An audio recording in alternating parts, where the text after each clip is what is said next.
My mother used to say you came out drawing and painting. That was always what I did. Never had a thought, what am I going to do?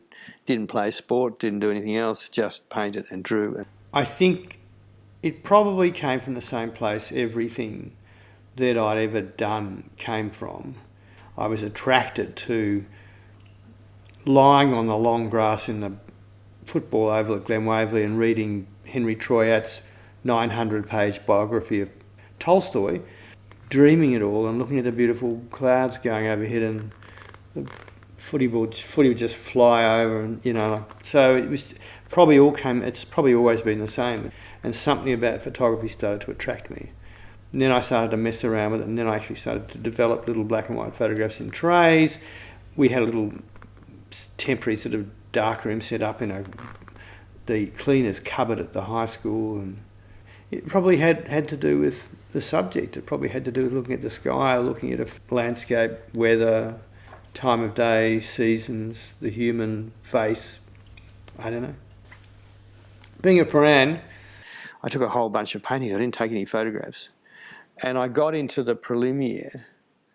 I came back whenever it was, a few weeks later, and they said, right, get up to F floor, you're in painting. And then there was this big tug of war between the lecturers, and they wanted me to stay in first year painting because they liked my folio of painting, oil paintings on canvas so much. And so there was a big fight. I learned about it later, and admin won, and so I then went into prelim year and did matriculation English, and then 2D, 3D, sculpture, theatre studies, whatever, a bit of everything. And then by the time I came out of the prelim year into first year, I just went into the photography department. Once in a while I'd get bored because I hardly ever went. That's the other thing about all this, I should say. I was hardly ever there. Prelim year I was there, but that was it.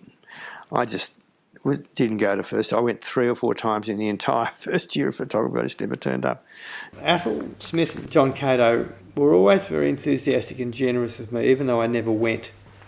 And I'd turn up after 3 months and they'd go like, where the hell have you been? And I'd just dump down a pile of stuff that I'd made, not at college. Art education is an oxymoron. Now, that's not to say that you don't go on a more interesting, perhaps richer and more rewarding journey.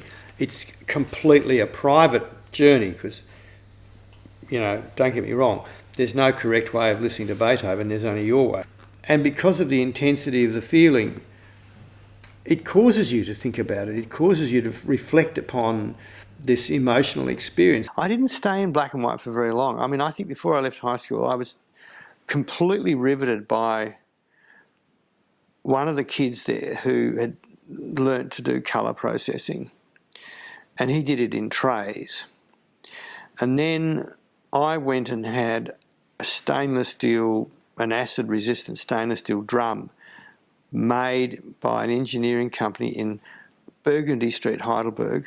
I'd put the chemicals in there and I'd put the prints in there, and I used to roll it backwards and forwards in a developing tray of warm water to try and maintain the temperature of the chemicals, which is very, very hard. And that's when it really turned me on, because the earliest pictures that I would, over the years I've shown and or that have been seen were colour. They weren't black and white.